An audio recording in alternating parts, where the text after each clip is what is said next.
Hello, and welcome to Japan Lyric Room. In this program, we explore the lyrics of Japanese songs, delivering clear explanations of their meanings and unique cultural backgrounds. Please note that while the voices and illustrations in this video are AI-generated, the project itself is run by two Japanese creators living in Japan. The script is carefully researched and written by us to provide original explanations. Thank you for having me. I'm really excited for what we're looking at today. Yeah, so have you ever experienced a moment so breathtakingly perfect that you actually just forgot to breathe? Like you're standing there completely overwhelmed by the beauty of it, but at the exact same time, you feel this sudden sharp pang of sadness. Oh, absolutely. Because, even as you're experiencing it, you realize this perfect moment is already slipping away. It's fleeting. Exactly.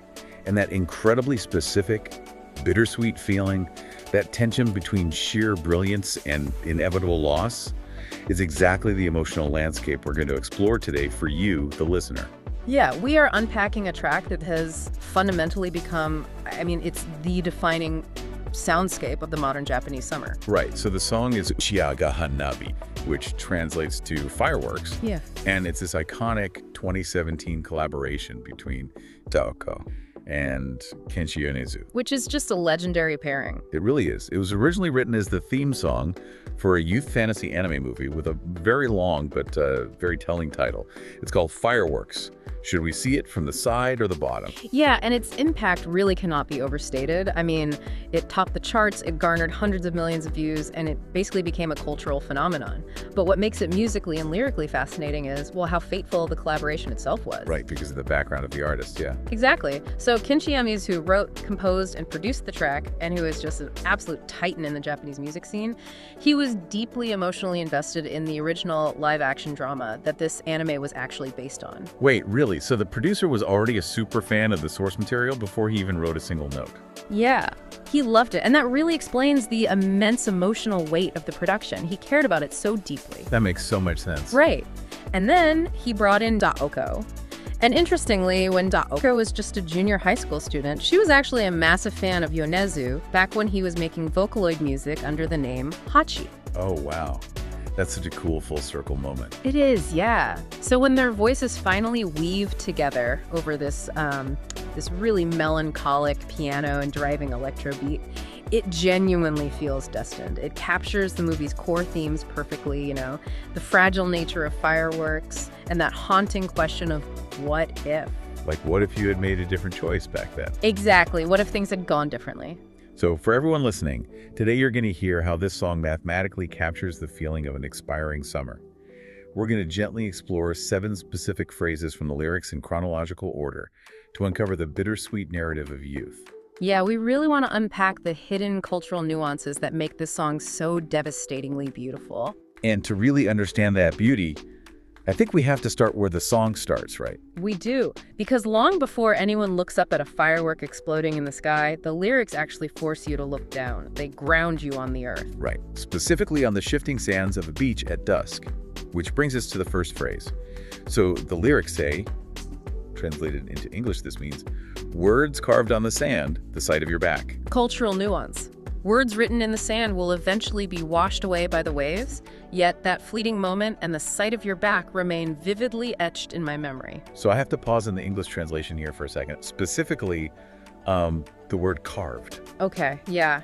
What stands out to you? Well, when you think of carving, you think of like a pocket knife on an old oak tree or chiseling into marble, right? You don't carve sand, you draw on it or maybe you scratch it. Using carved feels so heavy. That is a brilliant observation, and it actually cuts right to the heart of the Japanese lyric. The Japanese word used is kizanda, and you're absolutely right. Kizanda implies a deep, permanent action, like engraving stone. Oh, so it's intentionally contradictory. Exactly.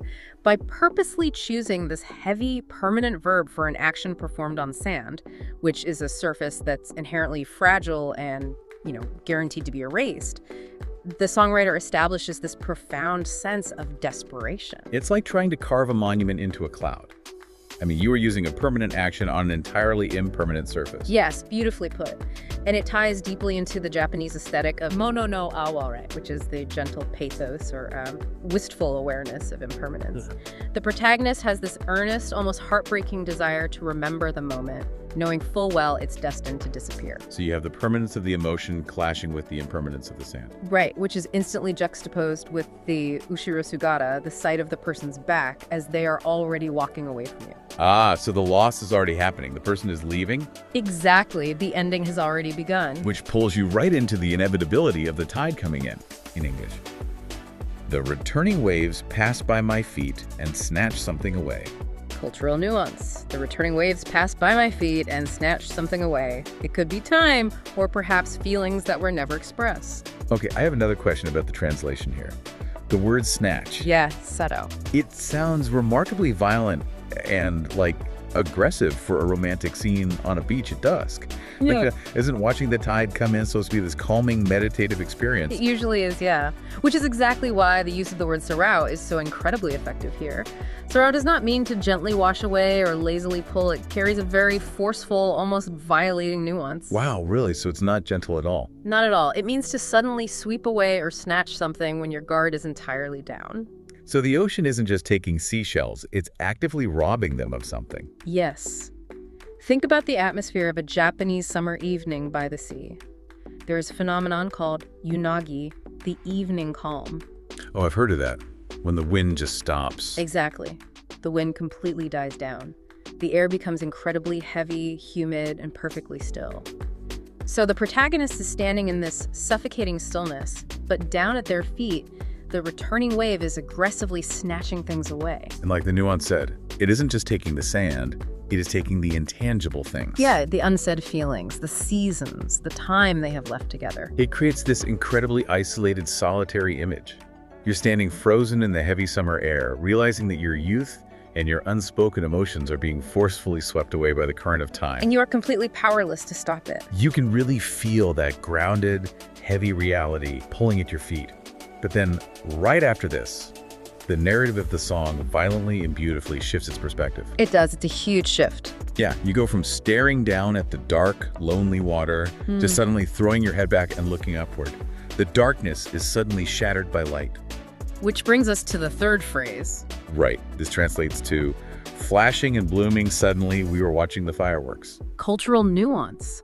A light that fills the vision in an instant. We were simply staring at that vivid brilliance of life. This feels like the absolute, undeniable peak of the summer experience. The heady sadness of the beach is just completely obliterated by this light. It really is the ultimate sensory climax of the song. To put you in that moment, focus on the word pato. In Japanese, this is an onomatopoeic word describing a sudden, energetic burst. Like a pop or a flash. Exactly. It's the visual vigor of a bright light appearing out of nowhere, or a flower violently snapping open in fast motion. And that ties perfectly into the word for fireworks itself, doesn't it? It does. The literal translation of the Japanese word hanabi is fire flower. Fire flower. I love how simple and almost wordless this image is. The flashing and the blooming are happening simultaneously in the sky. It perfectly captures the absolute peak of beauty. It really taps into a sensory feeling of summer that transcends language entirely. Yeah, if you've ever been to a Japanese summer festival, a matsuri, you know exactly what this feels like. You're standing in the intense humidity, surrounded by the noise of the crowd, and then suddenly, boom. A shockwave hits your chest. Right. The sky turns neon, and every single complex thought in your head just vanishes. That is the magic of pato. It completely short-circuits the brain. All of that heavy anxiety from the beach is eclipsed by this vivid, overpowering brilliance, which, makes the psychological aftermath in the very next line so chemically profound. Let's get into that then. The fourth phrase captures that internal shift. Translated, this means melting our ambiguous hearts and connecting them. Cultural nuance. The light of the fireworks melted the unspoken anxieties and hesitation like heat, drawing our hearts together. Okay, I really need you to break down the metaphor here, because it is quite complex. I mean, it's fascinating that the heat of the firework is used metaphorically here.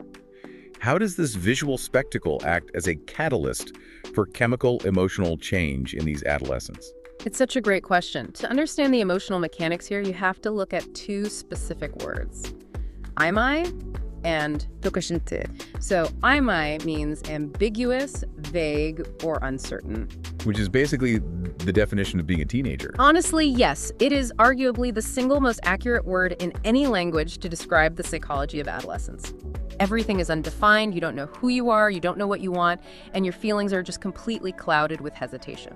So their hearts are basically frozen in this awkward, rigid state of anxiety. Right, they are paralyzed by the what-ifs, but then comes the spectacle. Dokoshintu literally means to melt something that is frozen or hardened by applying heat. Ah, so the firework isn't just a pretty light, it's actually acting as a thermal catalyst. Precisely. The sheer, overwhelming excitement of the event, the booming sound, the blinding colors, the collective gasp of the crowd creates this intense emotional high, and that shared high acts as an external heat source. So it thaws out their pure affection. Yes, it thaws their frozen ambiguity. All those unspoken anxieties simply melt away into the humid summer air, and it finally allows their true feelings to flow freely and connect them. That is just such a triumphant moment. For one brief second, all the hesitation is gone and they're completely connected.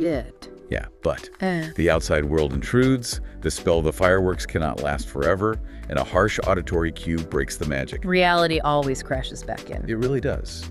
And that brings us to the fifth phrase. This translates to impatience, the sound of the last train. Cultural nuance. The impatience as the end draws near. In the silence of the night, the sound of the last train announces the time limit. Talk about a bucket of cold water. If the firework was the fantasy, this train is the harsh reality. It is a phenomenal symbol to use here. The contrast is jarring. And for anyone listening who might not be familiar with Japanese urban life, the last train in Japan isn't just transit. It's the ultimate Cinderella striking midnight moment. No, absolutely. It's an institution. Right. If you miss the last train, you are stranded. So hearing that sound echoing in the distance isn't just a casual reminder of the time. It's the absolute boundary of a relationship's time limit for the day. That is a perfect way to frame it.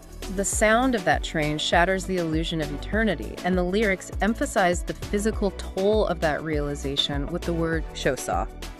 What does that mean exactly? It means severe impatience or fretfulness. It is a very hard, realistic word. It completely contrasts with the soft, flowing poetry of melting hearts we just heard. So it's the physical manifestation of panic gripping your chest, because you suddenly realize time is up. Exactly, and that sheer panic, that sudden hyper-awareness of how fragile the night is, bleeds directly into the next phrase. Right, the sixth phrase is, in English, if I gasp and hold my breath, a light that seems like it will disappear. Cultural nuance. A light so delicate it seems it would vanish with a single blink if one stares in surprise. I feel like we aren't just talking about the fireworks anymore, are we? This light represents their fragile relationship, doesn't it? Intensely brilliant, but dangerously close to vanishing. You are totally right. The lyrics are doing brilliant double duty here. Let's look at the phrasing.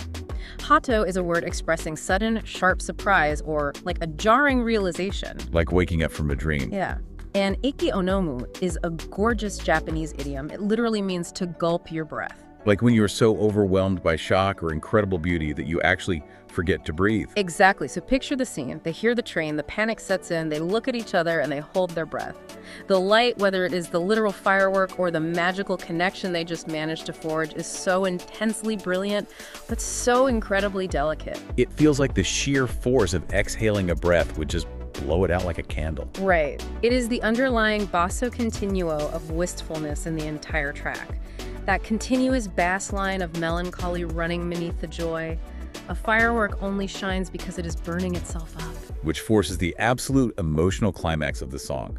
They are faced with the reality of the last train and the fragility of this fading light. And so they make one final, desperate, youthful push of resistance against time itself. Yeah, the final plea. The seventh phrase is, this translates to, don't let go. Just a little longer, like this. Cultural nuance. Please don't let go of my hand. Even if the fireworks vanish, I want to stop this moment for just a little longer. There is so much raw human emotion packed into those few words. All the poetry drops away, and it's just a pure plea. And there is a beautiful, subtle duality in the Japanese phrasing here. When the singer pleads, Nazuna Oikawa carries an immediate physical meaning. Literally, do not let go of my hand. Because the train is coming and they have to separate. Right. But intertwining deeply within that word is the mental nuance of Hana and Oikawa. Mentally, don't leave me. Don't let your heart drift away from mine, even after tonight is over. Wow. And the phrase "mosukoshi dake," just a little longer, is such a humble but powerful plea.